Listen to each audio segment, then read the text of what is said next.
Barka da zuwa sashen Algaita Media TV. Idan kun kasance sababbin zuwa ne a cikin wannan tasha tamu, to ku danna mana subscribe sannan ku taɓa ƙararrawar sanarwa. Idan kuma ka kasance ko kin kasance kina cikin wannan tasha, to ku danna mana like sannan ku sharing ku yi mana comment domin ci gaba da samun shirye-shiryen mu akan lokaci. Ku kasance da tashoshinmu guda biyu, Algaita Media TV da kuma farin ciki Hausa Novel. Mun gode da goyon baya.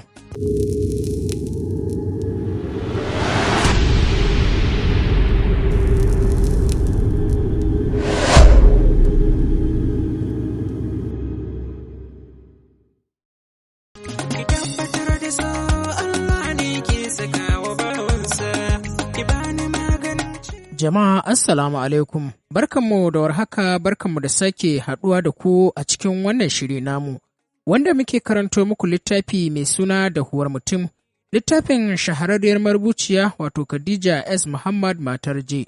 Idan ba ku manta ba, na tsaya ne inda nake ba ku labarin, inda yi likita ne, to ita kan burinta ya cika, babu abin da bata yi ba wajen ganin ta mallake Aliyu. Yau dai kam gashi Allah ya cika mata burinta, ta mallake Aliyu a matsayin miji.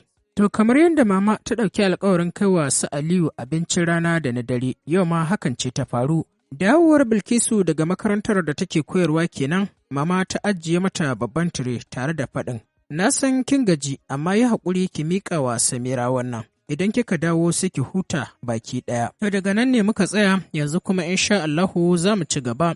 Bismillahirrahmanirrahim. Da sunan Allah mai rahama mai jin ƙai muke fara dukkanin lamari.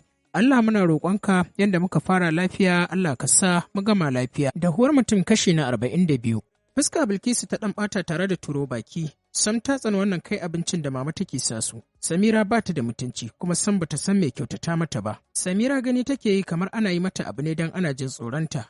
Kullum za a kai mata abinci sau biyu, amma bata taɓa kaiwa ta ce ta gode ba ko kuma ta nuna jin daɗinta. Sannan tsawon kwanaki 5 ɗin da aka yi ana kaiwa Samira abinci, bata taɓa wanke kwanukan ba, haka za a je a ɗauko kwanukan da datti. Bilkisu ta riga ta san cewa ko da ta roƙi maman ta barta ta huta, ba za ta bar ta huta ɗin ba. Hakan ne ya sanya Bilkisu ta ɗauki tire ɗin rai a ɓace ta fice daga cikin gidan domin ta kai shi gidan Aliyu. A tsakiyar farfajiyar gidan Hajiya kaka ce take amsa waya. Zuwan Bilkisu ya yi daidai da gama wayar tata. Ina za ki je da tsakiyar ranar nan?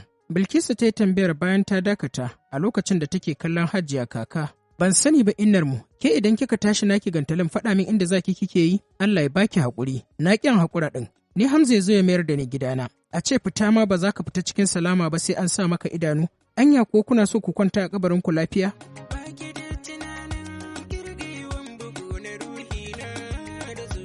Ko da Hajiya kaka ta ci gaba da wannan masifa, tuni Bilkisu ta riga ta fice ta tafi inda za ta. Kamar dai kullum yadda ta saba, ta kai kimanin kusan minti 2 a tsaye, kafin Samira ta buɗe ƙofar cikin yauƙi. Shiru ne ya biyo baya na kimanin 'yan mintuna a tsakaninsu. Kafin daga bisani, Bilkisu ta buɗe baki da ƙyar ta ce gashi. Samira ba ta tanka mata ba, illa kawai hanya da ta bata alamun ta wuce. Kamar za ta fashe haka Bilkisu ta shiga falon, wanda aka tsantsare shi da dukiya, don ma dai falon ba shi da faɗi. Wasu kayan ba su samu guri ba, a matsa suke babu sukewa. Tana ƙoƙarin fita daga falon ne Aliyu ya shigo falon. Sanye yake da jallabiya ashkala mai walƙiya, a maimakon ya bata hanya sai ya tare hanyar yana kallonta. Yau kimanin kwana 7 kenan Aliyu bai sanya Bilkisu a idanunsa ba. Lokacin da zai shiga da safe ya gaishe da mama, a wannan lokacin ita kuma ta tafi makaranta. Lokacin da zai dawo da daddare, ita kuma tana ɗakin Hajiya. Shi kuma Aliyu baya son tambayoyin yaya uwarka ta haife ka. Wannan dalilin ne ya sanya shi baya shiga ɗakin Hajiya. Ina wuni, kamar za ta yi kuka, haka ta yi masa gaisuwar. Bai amsa ba, kuma dama ta san ba zai amsa ba. Haka kawai sai ta ji hawaye na sauka daga cikin idanunta. Dalili kenan da ya sanya shi rungume hannayensa a kan ƙirjinsa yana tsaye yana kallonta. Samira ma haka ta tsaya tana kallonsa cike da kishi. Me ya faru? Aliyu ya tambaya a hankali, ba ta amsa masa ba, illa kawai sai dai hannunta da ta kai kan fuskarta tana share hawayen da yake zuba daga cikin idanunta. Ina jinki, nan ma shiru ta ba ta amsa masa ba. Ba kya son kawo abincin ne? Kai ta ɗaga masa alamar bai ce uffan ba, illa kawai ya ɗan janye jikinsa gefe guda, alamun ta zo ta wuce. Duk yadda ta takure kanta wajen wucewar, amma hakan bai hana jikinta ya taɓa nashi ba. Samira da ke tsaye tana jin su gami da kallon su ta ja dogon tsaki tare da komawa kan kujera ta zauna. Cike da matsanancin jin haushi ta bi bayan Bilkisun da kallo. A ɓangaren Bilkisu kuwa hawaye ne suka ci gaba da zarya a kan kumatunta wanda bata san dalilin fitowarsu ba. A lokacin da Bilkisu ta koma gida Hajiya Kaka ce ke ƙoƙarin buɗe ƙofar ɗakinta. Ta juya tana kallon Bilkisu tare da faɗin ke uwa, ba ki faɗa min rana ake yi haka? Rana kamar ta gashin shege, ila dai ruwa za a yi zuwa anjima. Kin ga da na shakunar gidan Alhaji Shehu, subhanallahi, inna lillahi, la haula wala quwwata. Yanda kika san suna makotaka da jahannama. Bilkisu ta ɗan murmusa kaɗan kafin ta ce, ai kuwa na faɗa miki Hajiya kika ce ina ruwana. Anya kuwa uwa, ke ma kin fara koyon hali irin na Aminatu ko? To idan kina son kwanciya cikin kabarinki lafiya, to ki daina ƙarya. Uffan Bilkisu bata cewa Hajiya Kaka ba, ta wuce abinta. Hajiya Kaka ta ci gaba da cewa yarinya ce tunda ta fara wannan citin Fatima ɗin. Kullum cikin bakin rai take, kamar ni ce na aike ta, cewar Hajiya Kaka ta faɗa a daidai lokacin da ta yi nasarar buɗe ƙofar ɗakin nata ta shige. A ɓangaren Bilkisu kuwa ruwa ta watsa haɗe da yin sallah ta ɗan ci abinci kaɗan ta kwanta bacci. Aliyu da ke zaune yana cin abincin da Bilkisu ta kawo. Ya kalli Samira wadda take ta basarwa, kamar dai zai yi magana sai ya fasa. Ita ma ganin Aliyun bai yi niyyar ta ɓeranta ɓari ba, miƙewa ta yi zuwa cikin ɗaki a fusace tare da turo ƙofa gam. Kan gada Samira ta faɗa cikin ƙunar rai tana laliban lambar Laila, ita ce tasu ta zo ɗaya. Amma cikin rashin sa'a bata samu lambar Lailan ba. Dalili kenan da ya tilasta mata buɗe datar ta, sannan ta shiga wani shafi mai suna matsalolinmu, ta fara rubutu kamar haka. Assalamu alaikum. Don Allah ina so a ɓoye sunana, sannan a tura min wannan zuwa cikin gurup domin mutane su bani shawara. Duka kwana na 5 da yin aure, amma har na fara fuskantar matsala. Wata mata ce da yara suke neman shigar min hanci da kudindine. Ba su da dangantaka da mijina, amma ta mallake shi komai sai da shawarar ta yake yi, sannan kuma baya saba umarninta. Ko matar mahaifinsa baya girmama ta kamar yadda yake girmama waccan matar, tamkar ita ce ta haife shi. Sannan ba ni da sirri tsakanina da mijina. Sai ina tare da mijina sai ta turo min yaranta 'yan mata wai da sunan kawo min abinci. Kirgiwan bugu na ruhina da zuciya ka harbowa in ta ganki. Tana gama rubutawa ta tura tare da addu'ar Allah ya sa a duba saƙon nata akan lokaci. Aliyu ko yana gama cin abincin nasa ya fice ba tare da ya waiwaye ta ba. Ya fahimci kamar ba ta shan inuwa ɗaya da su Bilkisun. Kamar yadda Bilkisun ita ma ba ta son shiga sabgar Samira. Minti zuwa minti Samira ke duba saƙon nata ko an karɓe shi a cikin wannan shafi. Amma ba a karɓi saƙon Samiran ba har ya zuwa ƙarfe 5 na yamma. Sai bayan kimanin ƙarfe 5 sannan aka karɓi saƙon na Samira. Tana ganin an karɓi wannan saƙo na ta kai tsaye sashen tsokaci ta shiga. Ta fara duba tsokacin da mutane suke yi. Mafi yawan mutanen da ke bata shawara suna bata shawara ne akan kada ta yarda. Ta yi maganin su tun da wuri, musamman ma yaran da ake turo mata da sunan kawo abinci.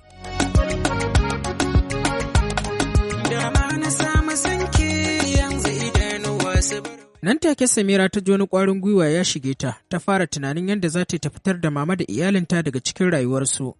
Kimanin ƙarfe 7:30 na safe, Bilkisu ta fito da takardun da ta shirya na test ɗin da ta yi wa yara na makaranta. Bilal a tsugunne yana goge mashin ɗinsa. Hajiya ta fito. Ina kwana Hajiya? Bilal ya faɗa hankalinsa na kan abin da yake yi. Ban gan shi ba, Hajiya ta bashi amsa, ta ɗora da cewa, da ban fito ba ai ba gaishe nan za ka yi ba. Yanzu dan Allah idan abin na kai da kitso ne ai har ɗaka ya kamata ka je ka gaishe ni. Hajiya na shiga fa, na je na tarar da ke kina bacci. Ni ban san bakar ƙaryar tsiya. Kai da Amadu ai ba ku so ku kwanta kabarin ku lafiya. Kana ganin yaron nan har sai in kwana 3 bai zo ya gaishe ni ba, kamar ba ni ce na ci kashinsa da fitsarinsa ba. Hajiya ke ma idan kina so ki kwanta kabarin ki lafiya, to ki rika faɗin gaskiya. Kullum yaya Amadu sai ya shigo gidan nan dan ya zo ya gaishe ki. Cewar Natu ta faɗa a lokacin da take fitowa daga ɗaki. Hannayenta rungume da littattafanta. Wace ce kuma waccan uwa? Hajiya ta faɗa tare da kallon Bilkisu. Aminatu ce, Bilkisu ta bata amsa. To me take cewa? Cewa ta wai yaushe za ki koma gidanki? Cewar Bilal ya faɗa a daidai lokacin da yake tayar da mashin ɗinsa. Me yake cewa uwa? Hajiya Kaka ta ƙara tambayar Bilkisu. Dariya Bilkisu ta yi a daidai lokacin da take hawa mashin ɗin, suka fice ba tare da ta ba wa Hajiya Kaka amsa ba. Nati ma rufe gate ɗin ta yi tare da ficewa don samun abin hawa. Duk yadda mama ta kai da kawar da kanta wajen rashin mutuncin da Samira take yi, abin da Samirar ta yi yau ya ɓata mama rai matuƙa. Nati ce yau ta kai mata abinci, amma sai ta dawo da abincin wai ba za ta karɓa ba. Tare da kashedin kuma kada a ƙara kai mata. Abin na matuƙar yi mata ciwo idan ta tuna, amma hakan nan ta nuna wasu Bilkisu bata ji zafin abin da ya faru ba. Bilkisu ma haka ta wuni da takaicin abin a cikin zuciyarta, musamman ma da mama ta hana ta bata amsa daidai da saƙon da ta turo da shi. Ana kiran sallar magariba Sab ya shigo gidan, alwala kawai yayi ya fice bayan ya watsa wa Bilkisu ragowar ruwan alwalar da yake hannunsa. Tana zaune a kan sallaya a ɗakin Hajiya Kaka, ya shigo hannunsa riƙe da plate da kuma ruwan gora guda ɗaya. Bata kalle shi ba, shi kuma dariya yake yi ƙasa-ƙasa. Ya ce, in dan na watsa miki ruwa ne tashi kira makar ki kuka. Wane ne wannan kuma? Cewar Hajiya da ta fito daga bedroom ɗinta sanye da hijabi. Daga Bilkisu har sai babu wanda ya tanka mata. Wai ba magana nake yi bane kuka yi banza da ni kamar sakarai, ni da ɗakina a zo a dame ni kuma a hana ni wali. Ɗazuma fa haka kika kawo min wani ƙato ɗakina kuma yanzu ma kin ƙara kawo min wani ƙaton. Sab ne kawai yake ɗan murmushi, ita kuwa Bilkisu miƙewa ta zaune tare da saka hannu a cikin abincin Sab bayan ta zare hijabin da yake jikinta. Hajiya Kaka da ta saki baki tana kallon su, komawa ta bedroom ɗinta bayan ta ja dogon tsaki. Kallon juna suka yi a tare sannan suka yi dariya. Me ya same ki ne? Ba komai, ta ba shi amsa a hankali.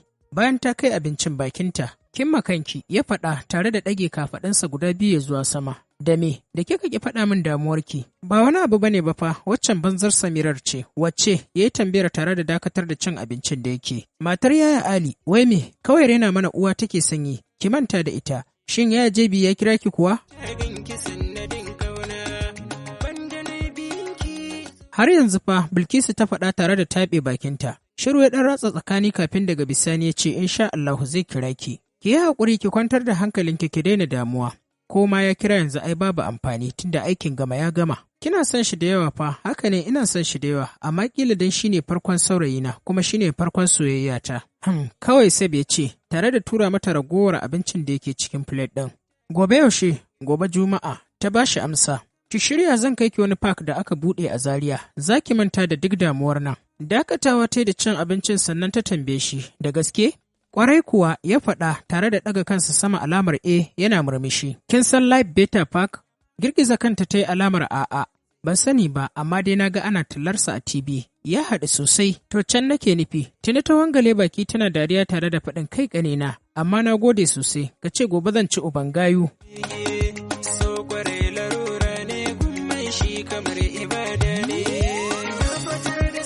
Kamar kin sani kuwa yadda duk matan gurin sai sun ji kishin ki ya kama su. Yaushe kenan za mu tafi bayan an sauko daga masallaci. Kin ga kenan zuwa karfe 5 mun dawo. Exactly, ta faɗa cike da murna. Amma ba za mu faɗa wa mama asalin gurin da za mu je ba. Me yasa? Yayi tambayar hankalinsa yana kanta. Bilkisu ta gyara zamanta sannan ta ci gaba da ce masa, ka san ba ta so ina shiga irin waɗannan guraren. Ya ce kuma fa haka ne. Sai mu ce mata za mu je gidan Gwaggo Marya. Gaskiya ne, wannan aidiyar taka ta yi kyau sosai. Sef, za mu tafi da dambun namanmu kuma zan yi hotuna da yawa a gurin. A tare suka yi dariya sannan suka ɗaga hannuwa ya zuwa sama za su tafa. Sef ya yi saurin janye nasa hannun. Hakan ya ƙara sa su suka ƙara kecewa da wata dariyar. A wannan rana, Sef ya kore duk wata damuwa ta Bilkisu ta wannan rana.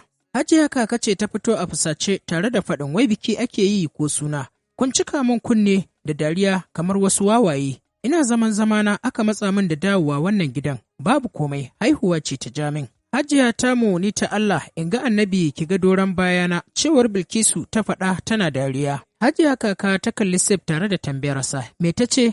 Cewa ta yi ki yi haƙuri, munafiki, ƙarya kake yi. Uwa ɗin ce za ta ce in yi haƙuri? Ita dai ta san abin da ta faɗa, amma ba haƙuri ta ce in yi ba. Daga Sef har Bilkisu dariya kawai suke yi. Bilkisu kuwa ta kalli Hajiya Kaka tare da faɗan, Hajiya ni ɗin ce bana baki haƙuri, wallahi kika yi wa mutum sharri sai dai ya bar gari. Me ta ce? Hajiya ta kuma tambaya tana kallon Sef. Miƙewa Sef ya yi ba tare da ya ce komai ba ya nufi ƙofar fita daga ɗakin. Bayan Sef ya fita, Bilkisu ta bi bayansa tana dariya, ita kuwa Hajiya Kaka ta ci gaba da masifa. Wannan yaron ma ba lallai ya kwanta kabarinsa lafiya ba. A haka kamar mai hankali, ashe munafiki ne. Kalli ka ga yadda duk suka bi suka ɓata min ɗaki. Kai ka rantse nan ɗin gidan uban shi ne, kai tsaye yake yin komai. Binta kuma da kwashe-kwashe da kare da biri duk nata ne. Allah da ya kyauta. Ko da wasa, Bilkisu bata faɗa wa mama Better Life Park za su je ba. Kamar yadda suka tsara da Sef haka ta faɗa wa mama. A wannan rana, Bilkisu ko bacci ma kaɗan. Ina masu kallon shirye-shiryenmu irin na zamani, nishadantarwa da kuma wato wa'azantarwa da abubuwan da suka yi kama da daidai da zamani. Ku biyo mu don kallon shirye-shiryenmu, sannan ku yi mana subscribing sai ku danna mana ƙararrawa. Danna ƙararrawar ita ta ci gaba da sanar da ku lokutan da muka ɗora sababbin shirye-shiryen. Tambayar da kake ita za mu baka amsa. Mutanen da suke cikin mutanen da za mu canja wa. Sannan ku biyo mu don ganin wannan series mu mai nisan zango mai takin suna kai waye. Za ku same shi a cikin tashar Algaita Media domin kallon wannan shiri mai ɗauke da saddabar kai waye. Hai don kallon wannan series mu mai nisan zango mai takin suna kai waye. Amma dai za ku ga yanda ake goya ne, sai kin goya ne. Ina son goyo. Ina son goyo.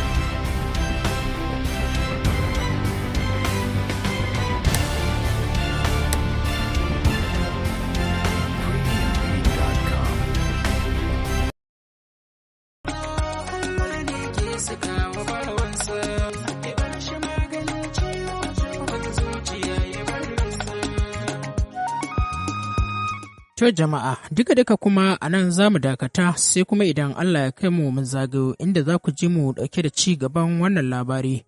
Muna ƙara ba ma'abota sauraron wannan shiri namu haƙuri.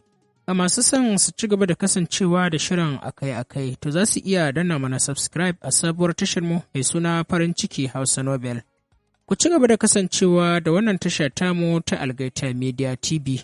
Muna miƙa godiya da goyon bayan da kuke bamu.